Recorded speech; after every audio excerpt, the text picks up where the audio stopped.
Hello friends, তো চলে এসেছি নতুন ভিডিও নিয়ে।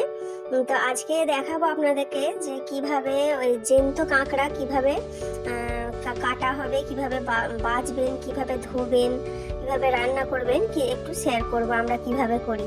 তো আমরা এর আগে কখনোই জ্যান্ত কাঁকড়া কোনোদিন আমরা আনিনি। তো আমার হাজবেন্ড যখনই আনেন তখনই সমুদ্রের যে লাল কাঁকড়াগুলো হয় সেইগুলো নিয়ে আসে, এর থেকে একটু বড় সাইজে। ওগুলো তো বরফের মধ্যে থাকে, তো ওগুলো তো মরে যায়, তো সেইগুলো বেছে দেয় ওরা, কিন্তু আমরা বাড়িতে কোনোদিন বাছিনি। তো আজকে প্রথম যখন আমরা আনি তখন আমরা দেখিনি কিভাবে ওরা বাছে। তো আজকে আমরা দেখবো যে কিভাবে, তা আজকে আমরা এটা কিভাবে দেখেছি আমরা যে যেভাবে বাঁচে সেইভাবে বাঁচার চেষ্টা করব। দেখুন, তো এটা আমার বাবা এনেছিল জ্যান্ত কাঁকড়া, আজকে বাজারে পেয়েছে, তো বললো নিয়ে যাই তাহলে। তো দেখুন বাঁচছি, কিন্তু যেহেতু কাঁকড়াগুলো একদম জ্যান্ত ছিল, নড়ছিল, তো খুব কামড়ে দিচ্ছিল, মানে ডাঁড়াগুলো দিয়ে ফুকিয়ে দিচ্ছিল। তো আমার খুব ভয় লাগছিল, আমি একটু আস্তে আস্তেই কাটছিলাম। তো দেখুন, এই দাঁড়াগুলোকে এইভাবে কাটবেন। এগুলো যেহেতু দড়ি দিয়ে বাঁধা থাকে সেজন্য খুব একটা অসুবিধা হয় না, কিন্তু তাও যেগুলো খোলা পা থাকে সেইগুলো দিয়ে ওরা একটুখানি চিমটে দেয়। তো যাই হোক, দেখুন এই একটা দুটো যা হোক করে খুব কষ্ট করে আমি বাঁচছিলাম, মানে ধরতে পারছিলাম না, ধরতে গেলেই ও কামড়ে দিচ্ছিল। তো আমার হাজবেন্ড বারবার বলেই যাচ্ছে যে আমাকে দাও, আমি বেছে দিই। তো শেষমেশ আমি চেষ্টা করলাম দুটো বাছার, তো বাঁচলাম। তারপর আমার হাজবেন্ডকে আমি বললাম যে নাও তুমি বাঁচো। তো এই কাঠ দিয়ে একটু একটু ডাঁড়াগুলো ভেঙে নিচ্ছিলাম। তো এর আগে আমরা কোনোদিন এই জ্যান্ত কাঁকড়া আমরা কোনোদিন বাড়িতে এনে কাটিনি, এই প্রথমবার আনলাম। তো আমরা কালনা মার্কেট থেকে বেশিরভাগ আনি, মাছের যে বাজার আছে কালনাতে, তো সেখানে ওরা কেটে বেছে একদম সুন্দর করে ঠিক করে দেয়। তো এটা জ্যান্ত ছিল যেহেতু বাবা এনেছে, তো আমি বললাম হ্যাঁ হ্যাঁ পারবো, আপনি দেন। তো এই যে আমি দুটো আমার যা হোক করে হলো। তারপর আমার হাজবেন্ড বললো আমাকে দাও, আমি করে দিচ্ছি। তো এবার এটা ও কাটছে, ও খুব তাড়াতাড়ি কাটছিল, মানে ওই বেশি দেখেছে যে কেমন ভাবে বাঁচে, কেমন ভাবে কাটে, তো ওই বাঁচছিল, ওই জন্য ভালো পারছিল।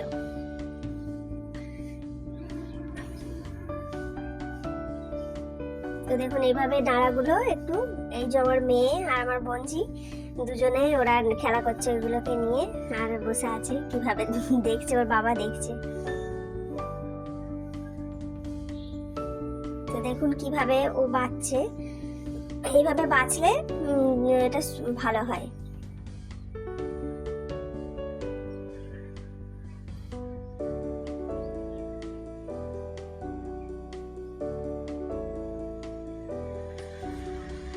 আর এগুলোর মধ্যে অনেক ঘিলুও ছিল, যেহেতু এখন শীতকাল, তো শীতকালে শুনেছি নাকি যে খুব কাঁকড়ায় খুব ঘিলু বেশি থাকে।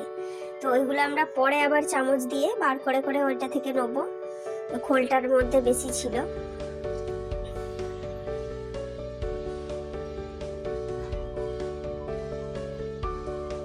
তো অনেকেই এই কাঁকড়া বাজারে বেশিরভাগ মানুষই দেখে, কিন্তু সবাই এই বাছার কিভাবে বাছবে, কিভাবে রান্না করবে, এই ভয়ে সবাই নিতে চায় না। তো একদম ভয় খাবেন না, এটা কোনো অসুবিধা হয় না। আমার বাবা যখন কিনেছে, আমার বাবা ফার্স্ট টাইম এই কাঁকড়া কিনলো, এগুলো বলছে সুন্দরবনের কাঁকড়া। আমার বাবা ফার্স্ট টাইম কিনলো, তো যখন কিনছিল তখন বাবাকে বলেছে যে আপনি কিনছেন, এটা কিভাবে বাছবেন, কেমন করে বাছবেন, নিচ্ছেন। যাই হোক,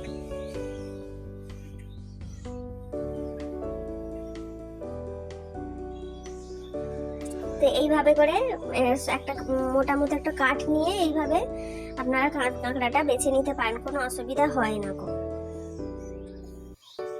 তারপর এই যে কাঁকড়াগুলো কাদার মধ্যে থাকে বেশিরভাগ, তো ওদের পাগুলো মানে প্রচুর শ্যাওলা মতো পড়ে যায়, তো সেইগুলো মানে ব্রাশ দিয়ে পরিষ্কার করে নিচ্ছে। সেগুলো টুথব্রাশ, একটা পুরোনো টুথব্রাশ নিয়ে এই ডাঁড়াগুলোর মধ্যে পরিষ্কার, এগুলো একটু ঘষে ঘষে পরিষ্কার করে নিলে নোংরাটা থাকে না। ওরা যেহেতু কাদায় থাকে, তো ওদের পায়ে অনেক শ্যাওলা মতো পড়ে যায়, তো এটা টুথব্রাশ দিয়ে পরিষ্কার করছে।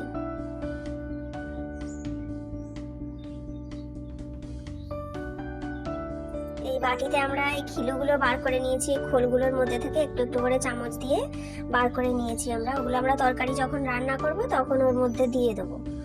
তো এখানে কাঁকড়া, আদা, রসুন আর ওই বাটিতে খিলুটা নিয়েছি, আর ওই মশলা সব রকম, জিরে, ধনে, কাশ্মীরি লঙ্কা, এমনি লঙ্কা গুঁড়ো, হলুদ গুঁড়ো, আর একটু পেঁয়াজ আর টমেটো নিয়েছি। খুব সাধারণভাবেই রান্নাটা করব আমি, দেখুন। তো ফার্স্টে আমি সর্ষের তেল দিলাম, এটা সর্ষের তেলে করলেই ভালো হয়। তো সর্ষের তেলে দুটো তেজপাতা আর দুটো এলাচ আর একটা দারচিনি আমি দিয়ে দিলাম ফোড়ন।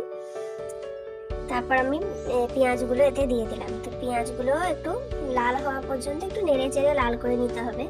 এটা মিডিয়াম হিটে রাখতে হবে। গ্যাসেও করতে পারেন, আমি আজকে ইন্ডাকশানে করছি। তো এখানে 1200-তে আমি দিয়ে রেখেছি আমার ইয়েটা। তা এই পেঁয়াজটা লাল হয়ে গেলে এবার আমি কাঁকড়াগুলো দিয়ে দিচ্ছি।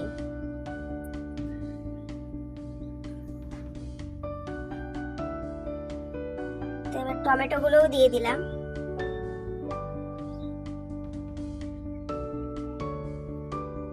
খুব সহজভাবে এটা রান্না করতে পারেন, খুব বেশি মশলা দিলে ভালো লাগে না, ফ্লেভারটা চলে যায়। তো নুন দিলাম, এটা স্বাদ মতো নুন, যে যেরকম খান সেরকম দেবেন। এরপর একটু রসুন বাটা দিলাম, আবার একটু আদা বাটা দিলাম। তো এটা ভালো করে এবার কষাতে হবে, সব রকম মশলাগুলো দিয়ে ভালোভাবে কষাতে হবে। লঙ্কা দিয়ে দিলাম, কাশ্মীরি লঙ্কা, আর একটু হলুদ গুঁড়ো দিলাম, আর একটু জিরে ধনে দেবো, একটু পরে দেবো। ওটা জিরের আর ধনের পাউডারটা আমি এবার দিয়ে দেবো, একটু কষিয়ে নিয়ে দিয়ে আবার ভালো করে কষতে থাকবো। খুব ভালো করে একটু অল্প অল্প জল দিয়ে এটাকে কষিয়ে নিতে হবে। তো যখন দেখবেন একটু অনেকক্ষণ ধরে কষা হয়ে গেছে, তারপরে এই ঘিলুটা যেটা বাটিতে রেখেছিলাম সেইটা ওতে দিয়ে দিতে হবে। তো আবার কিছুক্ষণ কষিয়ে একটু চিনি দিয়ে দিলাম, আমি এখনই দিয়ে দিলাম চিনিটা। তো চিনি দিয়ে এবার ওই প্রেসার কুকারে ঢাকনাটা লাগিয়ে আমি সিটি দিতে চাপিয়ে দেবো। তো এটা আপনার সিটি তো 3-4টে সিটি দিলেই আমাদের হয়ে যাবে, খুব বেশি সিটি দেওয়ার দরকার নেই, কাঁকড়া ছোট ছিল। তো এবার সিটিটা দেওয়া হয়ে গেছে। তো তারপর আমি কড়াইয়ে ঢেলে নিয়েছি, তো এর মধ্যে ধনে পাতাগুলো আমি দিয়ে দিয়েছি। তো এই রান্নাটা প্রায় শেষের দিকে হয়েই গেছে। জাস্ট এবার যে একটু ঝোল ঝোল রাখতে চান, একটু জল দিয়ে একটু ঝোল করে নেবেন। নুন চিনি সব ঠিক আছে কি একটু দেখে নিতে পারেন। তারপর ধনে পাতাটা দিয়ে দিয়েছি। এবার একটু হালকা ফুটলেই শাহি গরম মশলা ওপর থেকে আমি ছড়িয়ে দেবো, একটু নেড়ে চেড়ে দেবো। আর একটু গাওয়া ঘি, একটু ঘি, কাঁকড়াতে গরম মশলার ঘি না দিলে একদম ভালো লাগে না। কাঁকড়াতে ওই গরম মশলা, শাহি গরম মশলা দিয়ে দিয়েছি সানরাইজের। এবার আমি একটু ঘি দিয়ে দেবো, 1 থেকে 1.5 চামচ মতো একটু ঘি, যে যেমন ইচ্ছা দেবেন।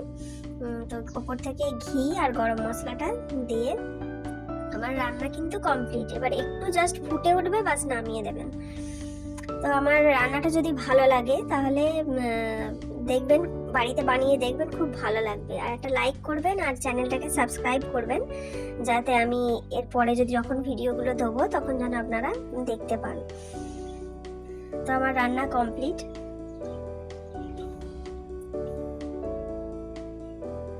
সাদা ভাতের সাথে একদম দারুণ।